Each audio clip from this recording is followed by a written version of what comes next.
Hello, everyone, and welcome back to another episode of the Coaching Uncovered podcast. My name is Chris Berry, and I am going to be your host for today. Joining us, we have David Garfinkel. David, how are you doing today? I'm doing great, Chris. How are you? I'm doing great, enjoying my Tuesday evening, and Yeah, excited to chat with you a little bit more about your coaching business and all the experience that you have. Before we get into all of that, could you give everyone that's either listening or watching just an understanding of what you coach people on? sure. I'm pretty specialized if you're not familiar with the world of direct marketing and direct response copywriting. If you are, you've probably heard of me. I have been called the world's greatest copywriting coach, and I grabbed it and kept it and promoted.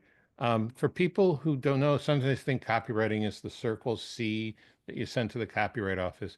So copywriting is when I started, it wasn't nearly as big as it is now. Copywriting is the use of written and scripted spoken language um, that guides people or pushes people or inspires people to take an action, like to sign up for your, for your lead magnet and mailing list, or more profitably to buy something. And it's an art and a science. And so I don't work with beginners. I work with experienced business people and experienced copywriters, and I help them get better at their craft, get better results. And I'm sure as a coach and all the people listening, once you start to focus on just one thing, there are all of these little tributaries that come out. So I work with people on other things too, from business strategy to mental blocks to identity to branding themselves to career advice to negotiation, uh, um, guidance, all those different things. But mainly, I'm here for people who are already making a living in business doing this direct response copywriting. And when people hear that, they think of Billy Mays and they think of infomercials and they think of all kinds of crazy stuff. But every page on Amazon has copywriting on it. And you know, um, every email you get from almost anybody uh, who will eventually try to sell you something is copywriting. And the more blatant, obnoxious, over the top, usually testosterone driven, sometimes estrogen driven stuff, you can identify as copy, but the best copy just seems like a conversation, just like we'll be having between two people, maybe between friends. And that's one of the things I help people with. Absolutely. That's awesome. And obviously, I know you've been doing this for a while, you have a ton of experience. If we were to rewind all the way back to the very beginning of you getting into this space, what made you want to get started in this space specifically? Well, I had I'd left a corporate job as a business journalist. I did very well. I was the San Francisco bureau chief for McGraw-Hill World News, but that wasn't me. I didn't like it. I was not enjoying my life. I was actually harming myself by drinking too much and, just feeling awful. So I left and I found my way to direct response copywriting, which was the last thing I ever expected, because um, as a journalist, I hated advertising, but now I realize I hated the kind of obvious, foolish advertising that doesn't help the consumer and doesn't really help the business, of which there is still a lot. And so I started out as a copywriter. I still do that. I was working on a sales letter today for a business I'm involved in. But eventually, well, I have this tendency to be the first person to explain something. I like to explain. Um, I never thought of myself as a teacher or a coach. Actually, I had a coach, a guy named Jim Camp, in 1987 when I first left my corporate job and I needed some sales training, and Jim offered it. And that was the first time I'd ever had a coach, and it was a life-changing experience. And so I realized that's really what I want to do too. After a few years of pretty successful copywriting, I thought, well, I still like this, but I'd like to coach other people. And people started to ask me because I would always explain stuff and, you know, just my nature. So that's pretty much how I started. Yeah. So got into that kind of, I don't know if you can say fell on your lap, but definitely not your expected path. That just kind of Never thought morphed, I'd be doing obviously. anything like this. No, Yeah, no. which obviously is transformed into what it is today. And over all of these years of experience, most coaches that I have here on the podcast don't have as much, let's say, experience and all of that stuff. And so I'm Hmm. sure you have a lot more of these kind of ups and downs because you know that there's part of business where it's really great. And then there's parts where it's like, oh, this is a bit of a hard time, a challenge, however we want to call it. So within that, what would you say have been some of the favorite parts of owning your business, and then the biggest challenges of owning your business? Okay. Well, the biggest challenges I think initially was finding clients. That's not a problem for me now, but you know, it it was hard. I mean, and it's kind of ironic or maybe indicting. I don't know. I can't just use direct response copywriting to get clients for my business because it's more of a reputation, relationship. Uh, um, Somebody knows you, somebody recommends you, somebody's looking for you, kind of thing. And I've found a number of ways to deal with that. For me, the high points are when a client has a big win, when something I help them with is very successful for them in their career, financially, for their business, for one of their clients. And also when people are having a hard time grasping an idea or doing a particular type of creative or um, I don't know how to explain this exactly. Some when some aspect of copywriting is just they just don't get it, and then the light bulb goes on, and they Mm, do. That is a real high point. I yeah. mean, people have put me in the Copywriters Hall of Fame and said all kinds of things about me, and I could care less. Mm, That to me, it's much more about the individuals that I work with and the results I can help them get. That's how it yeah, is. absolutely. Well, I mean, that's the whole reason why we're in business of being coaches for people, so we can help them do it. And whether it be unintentional or whatever, I know that there's a couple of people out there right now that are not having the clients as the forefront of their priority and stuff. So that's Sure. obviously one thing I respect about you and everything. It's also the reason why you've been around for so long, because you really just you focus so much on that. I think so. And, I get testimonials and people who've hired a lot of different mentors say I'm the best one they ever had. Mm, And, word travels. yeah, that is true. Coming back to what you mentioned before, because that is one of the biggest things I see with many coaches. In the beginning, the hardest part is getting clients. And so you mentioned that direct response marketing wasn't as much of the path and approach that you took, ironically. What are some of the steps that you did in the very beginning to go ahead and start getting those initial clients and building up your business? Well, a lot of it's been, and I used to go out a lot since COVID. Even now, because I have some health conditions, I don't go out very much. I don't go to conferences, but I used to go to a lot of conferences. And at one point, I thought about it and I realized, the people who are really influential and revered and famous, they in the industry, in my niche, um, they have a product. So I created a product, and then I created another product. Took me a long time to write a book, but I eventually did that. I have 3 books out now. And, sometimes um, people find you in the book.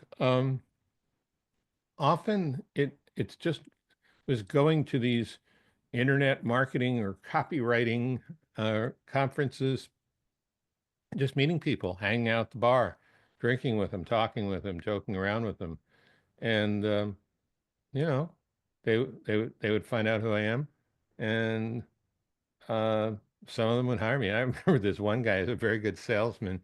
He wanted to talk to me about me coaching him, and we sat down, and by the time we were finished, he had sold me on being the guy who was going to help me put my first product together. Um, and they say the easiest person to sell is a salesman Yeah, or a it's true. saleswoman. So, Yeah. yeah, lots of interesting stuff there. Yeah, that's awesome. So starting off first, going to conferences. Obviously, as you continue to get more case studies, more social proof, more people referring you, and then obviously my assumption is obviously continue to leverage the the copywriting within direct response marketing primarily, and then continue to grow that way. Today now, what's the way that you primarily get your clients and generate leads? Would you say? Well, I have a podcast, and it's called Copywriters Podcast. You can get it on all the major platforms, and we have a website, copywriterspodcast.com. And we've been doing that for 8 years, and we do it every week. And I'll have some interesting people on, some people who are famous in the industry, um, and some people who are not well known but have a really interesting take. And I always try to provide value. I always try to provide a combination of entertainment and value so Mm, that they enjoy listening to it, but they get a lot out of it. And I hear from people from all around the world who are not in a position to become my clients who say, it's really good what you're doing for us, David. You know, for beginners, this is just tremendous stuff. And to be honest, this is what I wished for when I started. I actually got kind of angry in the beginning that there wasn't any clear instruction on how to do stuff. So mm, I make a point to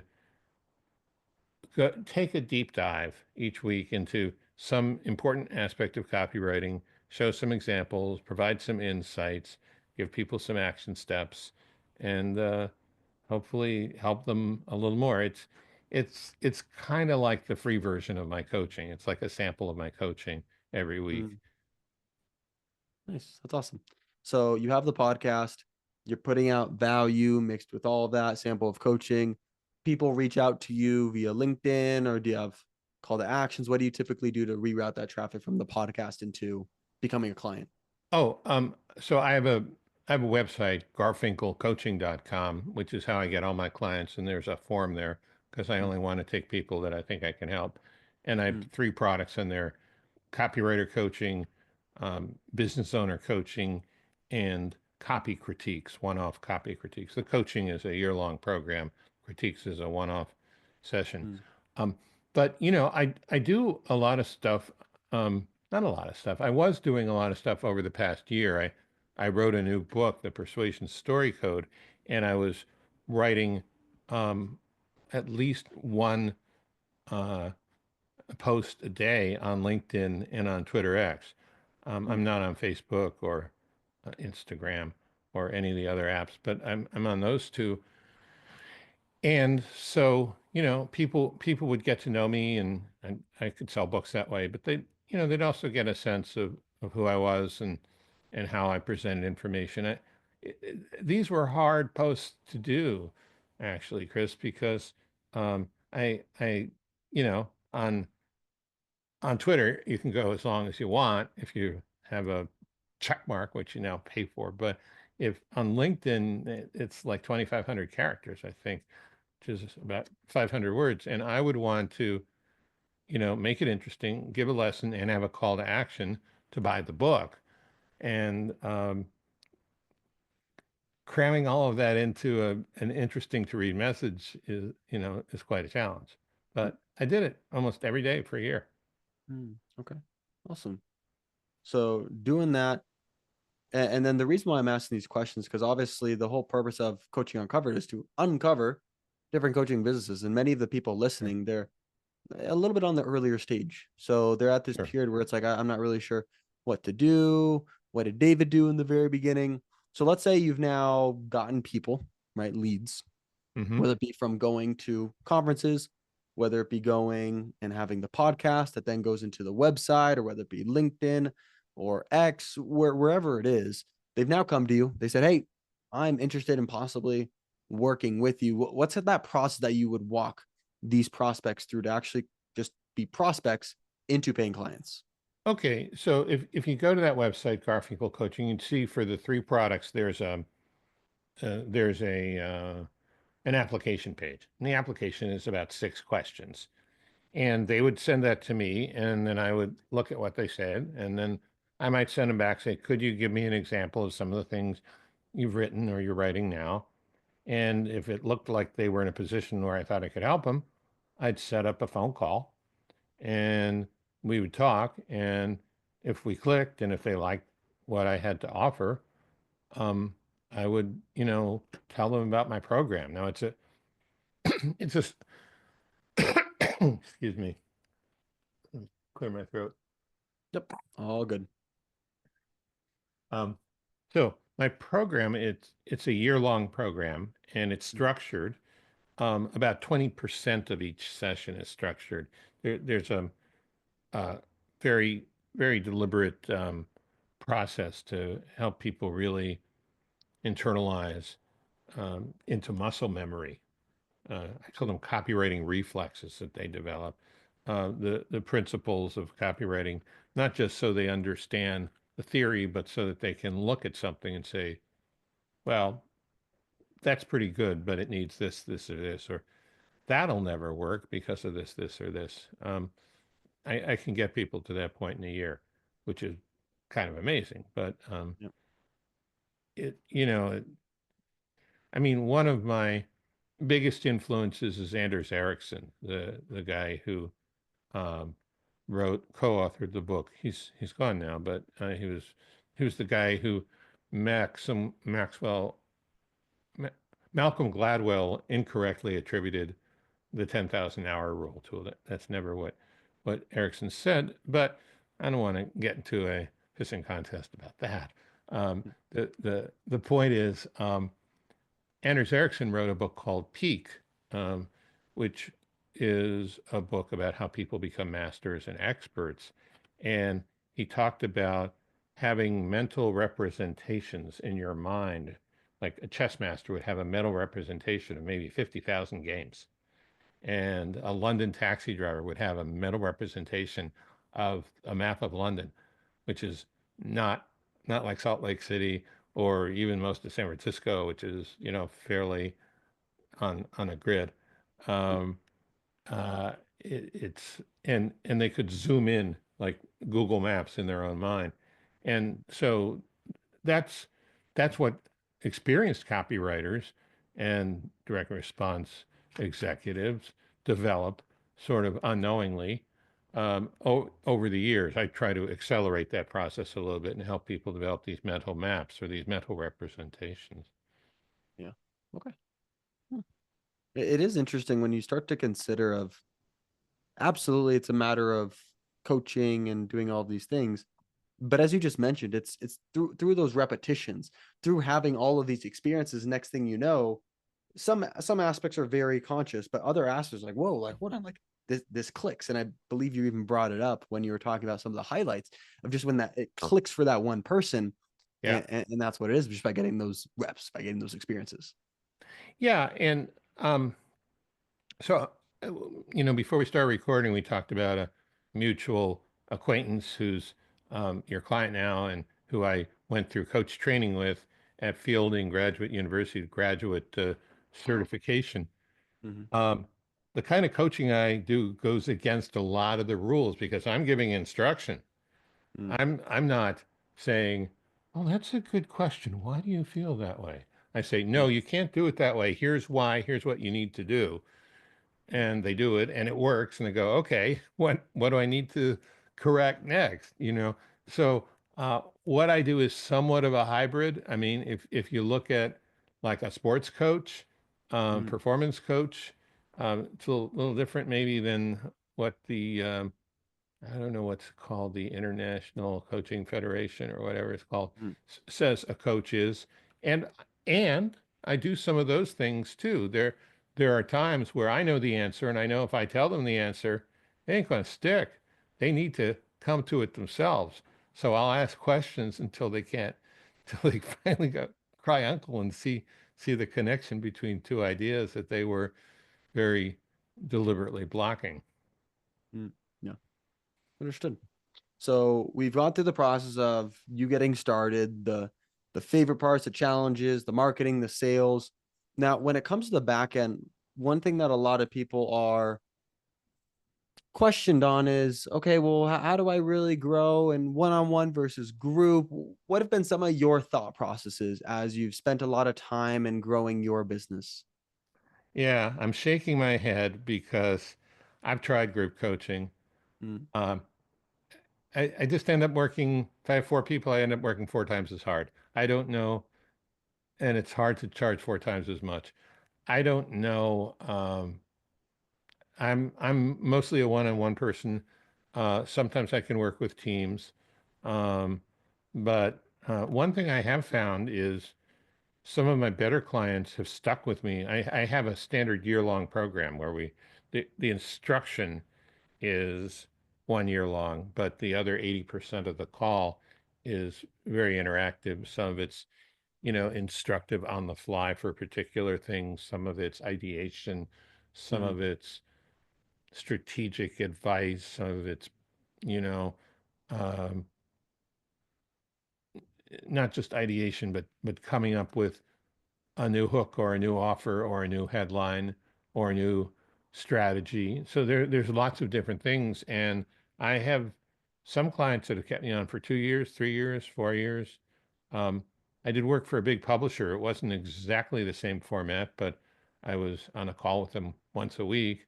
Agora Financial is a big direct mail based or direct response based publisher. And they had me for 5 years as a consultant, as a copy consultant. So that's kind of what's worked for me, staying with people a long time. And they mhm, don't always. I mean, I had a client yesterday. It was really a team, a CEO and a COO of a financial services company, and they said we need to pause. We realize we're not at the point where you can help us right now. And I hated that, but I accepted it because if they don't want to do it, I don't want to hold them to a contract. yeah, makes sense. Okay. So sometimes hard part of group coaching, focusing primarily one-on-one, looking long-term with clients, not just short-term on it. Right? Uh, Another question I do have too, especially with you, with all the experience that you've been able to gain by you doing all this, Hmm. if you were to go back to David, way back in, I believe you said it was 1987, right when you left your corporate job and you started getting into this space of being a coach and doing all of this. Well, it If didn't it if didn't all happen at once. I left the sure, job in 85. I had my first coach in 87, okay, and I started coaching really about 95 or so, but okay, okay. yeah. So let's say whatever the date is when you first got started, Hmm. knowing what you know now, what one piece of advice would you give to old David as he was just getting started? I don't know. I mean, I don't have any. I mean, there were plenty of bumps in the road, and there are probably things I could have done better, but I'm a very adventurous person and a very attentive person, and you know, I I mean, if I really thought about it, I might come up with some ideas, but basically I would do the same thing. I would try stuff, see what worked, do more of that, see what didn't work, don't do that. Um, and improve what did work and find ways to further eliminate what didn't work. Yeah, understood. I like it. Well, as we kind of start getting towards the end of the interview, last couple of questions I have for you. I'm curious. So we've obviously talked about the past of your business, kind of what you're doing, not only in the past, but even kind of present day with the podcast and all that sort of stuff. What Mhm. do you see as the future of your business or even stuff that you're doing right now? Well, um, I think I'll continue to do the coaching that I'm doing. Mhm. I think my market's probably getting larger because there are more and more people who are using direct response copy. Um, and uh, I never know. I've had worked with people in over 100 different industries. The principles of copy are the same, but of course the businesses are different. So I'm open to that. So I wrote a book called The Persuasion Story Code, and this is a book about storytelling that coaches could use certainly, because coaches have to persuade or have to open people to ideas, and salespeople and copywriters and business owners can use it too. And I've been working for over a year on a video version of this course, which is much expanded. The hardest part was figuring out a way to get AI into, um, behind the paywall in such a way that it didn't write the stories, but simply took answers and information from the user, typed it in, and organized it for them so they had an outline to write the story, which I believe is at least 50% of the story. And I know what the outline is. And if I just give someone a written outline, it's much less likely to get done than if they just answer a question, then answer another question, answer another question, and then, oh, here's your outline. Then they go, Mm-hmm. oh, I see. You know, the the people who write stories professionally, a different kind of story in Hollywood, they say, basically, if you know how you start, you know the end of Act One, you know the end of Act Two, and you know the end of Act Three, you know how to write your story. And those things are hard to figure out, but I'm good at coming up with questions and simple processes so that uh, it's a lot easier for people. So I'm seeing this course being like a big part of my life for the next few years. Yeah, that's awesome. And as ultimately one of the last questions I have for you is, as we're signing off, for people that want to learn more about the persuasion story code, or just about you and they've really resonated with your message, or whatever that may look like, what's the best way for them to get in communication with you, the book, all of it, your world, we'll say? Sure. Well, um, I'm not real social on social media, but I do have a website called Persuasion Story Code. And we're going to start up a weekly newsletter, um, and you can find the book, The Persuasion Story Code, on Amazon. Um, I think the best thing to do would be to follow me on Twitter and or follow me on LinkedIn and or just subscribe to Copywriters Podcast. I mean, those are kind of the ways I reach out to people. Okay, awesome. Well, David, this has been awesome. I've loved being able to hear a little bit more about your insight based on your experience and everything like that, how you've run your business and everything like that. So it was great having you on, and I look forward to chatting more soon. Yeah, me too. Thanks for having me, Chris. Of course, absolutely. Okay, awesome. Well, everyone, that is going to conclude this episode of the Coaching Uncovered podcast. Two things that I would like to go ahead and share that I was able to take away from David. Number one was just, you can see it wasn't even a hesitation. When I asked David his favorite part about running his coaching business, the immediate thought was the results of the clients, getting the success and everything like that. And I speak it, in my opinion, it speaks volumes to David's character, the way he runs his business, and also I'd say that's a really big reason why David has continued to go ahead and be in business and stay at the top for so many years, because that's the foundation of everything. As we kind of mentioned, it's not always the forefront. So that's one thing that I really appreciated about David, of just how he's continued to go ahead and do that. So that's part number one. And then part number two is the other aspect of when he was discussing specifically about I'm going to kind of pair two things together. One, when he was speaking about sales and what he was doing to first get started, like sales and leads, and kind of doing that, he talked about getting clients as his first challenge. But then also when I asked him the question about, hey, if you were to give feedback to your old self, what would you give? And what he said is, look, I wouldn't do anything different, because at the time, it's not like I have everything sorted out. I'm just going to go. I'm going to try a bunch of things. I'm going to figure out what doesn't work, and then what does work, and continue iterating and testing and all of that. And I think that's one of the hardest parts with so many coaches, because they're afraid to fail. They're afraid to look stupid. They're afraid that it's not going to work. Versus, at least from how David insinuated it, he was just like action, action, action. And then he was able to very quickly understand, okay, what worked, what didn't work. And so, where many people may have waited for however long of a duration, David was already in it. He was already doing stuff, figuring out what didn't work. Yeah, maybe he fell a couple times, but obviously, look at him today. He's been very successful. So that's the second part that I really took away from what David said, of just in the beginning, getting clients. That's the hardest part, but he's just out there.